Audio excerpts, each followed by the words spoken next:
Moikka! Mä oon Sanna-Liisa ja mä oon täällä tänään vastailemassa yleisökysymyksiin koskien hammaslääkärillä käyntiä. Eiköhän mennä ensimmäiseen kysymykseen. Käyn hammaslääkärillä vasta kun särkee niin, etten unta saa. Pitäisikö käydä säännöllisemminkin? No kyllä kannattaa käydä. Hammastarkastuksessa kannattaa käydä säännöllisesti, yleensä vuosittain, kuten oma hammaslääkäri on suositellut.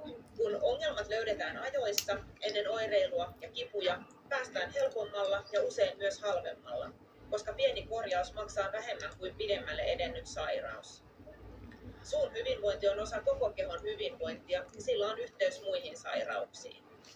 Mennäänpä kakkoskysymykseen. Mitä kaikkea hammastarkastukseen tavallisesti kuuluu? Hyvä kysymys. Hammastarkastuksessa tarkistetaan hampaiden, ikenien ja limakalvojen kunto. Lisäksi katsotaan purenta- ja leukanivelet ja tarvittaessa otetaan röntgenkuvat. Röntgenkuvilla pyritään poissulkemaan mahdolliset piilevät ongelmat, jotka eivät oireile tai tunnu. Ja lopuksi tehdään aina yksilöllinen hoitosuunnitelma.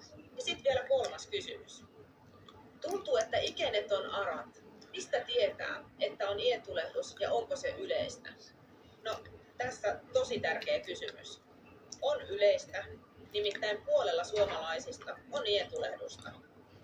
Ientulehduksen tunnistaa ienverenvuodosta, ikenien punotuksesta, turvotuksesta ja kivusta, mutta valitettavasti ientulehdus voi kyllä olla myös oireetonta.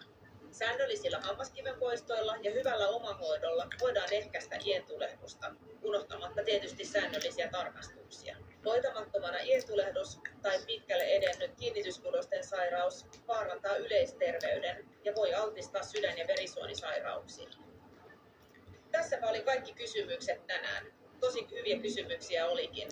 Lisää kysymyksiä ja vastauksia löydät oral.fi-sivustolta. Kiitos ja moikka!